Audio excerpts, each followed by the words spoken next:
All right, good morning class. Welcome to the end of your second week of low impact quarantine school. Up to this point, you have been able to relax and adjust to this new world of confinement and some of our distance learning. Starting next week, I'm going to start instruction again. I'm going to give lessons and some assignment goals for each day. We're still not grading anything, and I'm going to push the due dates for the test and the project out even further. Don't stress about it, but you need to start taking school as part of your daily responsibilities. I feel like I'm only seeing about 50% of you guys checking in every day and watching what happens. Check in every morning. It's really important that you start making school part of your day every weekday again. Schoology is still being set up. If you've been able to get in, please leave me a comment. I put an assignment there for you to leave me a comment. If you can see the assignment, you leave me a comment. Simple as that. There's no extra detail to it, just like leave a note. And if you're having a problem getting in, don't worry about it because Schoology is still being set up. The district hasn't set up some of the accounts yet, apparently. So if you're getting an error code that says you're not part of Schoology or something, let me know. I'd be interested in knowing what the error code is. I can maybe help you troubleshoot that. But it may just be that the district has not set up your account yet. Although I see a lot of your accounts in there, so it may be something else. But communicate to me so I can help you with that. Also, some of you may still be without computers. Make sure you have a computer. You will need a computer for this. Talk to the district if you don't have a computer because they'll need to get you a loaner if they can.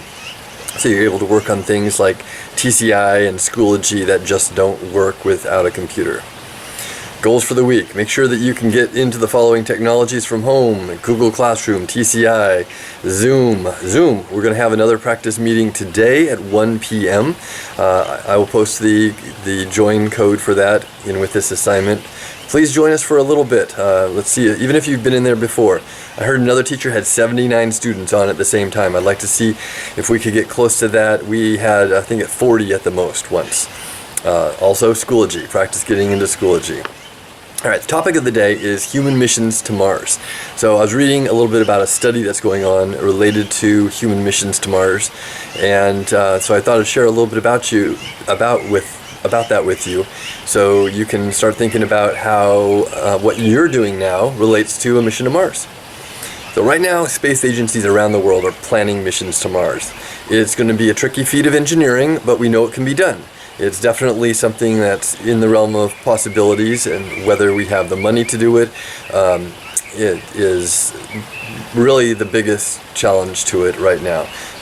Deciding to spend that money on that instead of things on Earth might put it off for a few years, considering where our economy is going lately. But one of the most difficult obstacles is the sheer isolation of being alone for such a long mission. It's not like going to the moon where you're up there for a week. You're looking at 9 months. 9 months in a little tin can to get out there. That's just to get out there. And then coming back is another 9 months. And then in between going out and coming back is 3 months where you're waiting for your next opportunity to launch. And you might be wondering, why does it take 3 months to wait for the next opportunity to launch? Well, I'm going to show you. All right, so right here, I've got our little spaceship. This is our spaceship that has the astronaut in it that's going to make his mission to Mars. Hello, astronaut, say hello. Hello. All right, and here we have a model of our solar system. Here we have the Sun and Earth and Mars. And you might think, well, we'll just send a rocket and it's going to go off to Mars. Bink! Except that's not how it works, because as these planets are going around the Sun, they're making their orbits. And Mars is making its own orbit going around. And if I can keep them from rolling away. So let's draw a circle. So for our big blue planet, the Earth, we're going to have this orbit. And for Mars, we're going to have this orbit. So we might launch to get to Mars and we start heading out here, but by the time we get there, Mars is over here. Or Mars is back here, depending on if it's traveling faster than us or not. So if we launch in a better plan, say we launch when we're here, and then by the time we get to this point, Mars is there, that's what we want to do. Now, on the other hand, if we get there and suddenly we're at Mars and Earth has traveled on and Mars is way back here, are we going to launch back here to go back to Earth? By the time we get to where Earth is now, Earth will have traveled further along its orbital path and will have an even longer time just in space. So what we would do is we would wait it out. We would sit here on Earth, or sit here on Mars, until the planets came back around to being close to the same orbital position, and then we would launch to come back to Earth 3 months later. So it's going to be 9 months to get from Earth to Mars, 3 months waiting for the next time that the planets are close to each other, and then a 9-month journey back to Mars. That's a long time in isolation. You wouldn't be completely alone. You would be in a little tin can with, maybe 3 other people, maybe up to 9 other people. Not a lot of people, but the more people you have in a confined space, the more difficult it is. I don't know how many of you guys are sharing your house or your apartment with 1 or 2 or 3 or 4 other people, but the more people it is, the more need you have for a little bit extra space and time alone. And when you're on a space mission, you're really not going to have that luxury.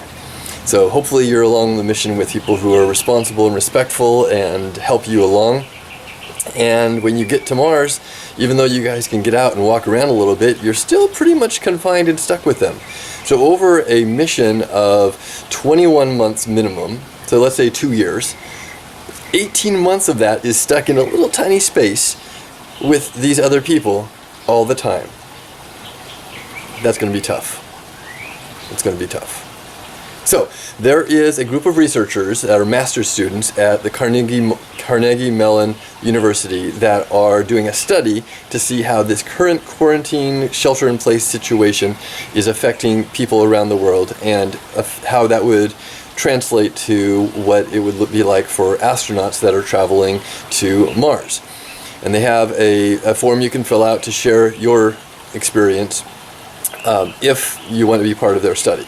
But even if you're not part of their study, I recommend that you start making a journal, making some notes, taking some pictures to chronicle, to keep a record of this historic moment. This is something that you will talk about for years, and people who are historians, who are scientists, will be trying to mine this for data to try and find out how this has affected people.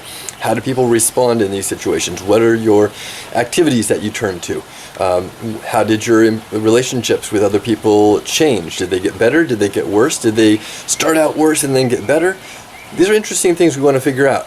So I recommend you make a journal of these things, and you can look back on this in the past.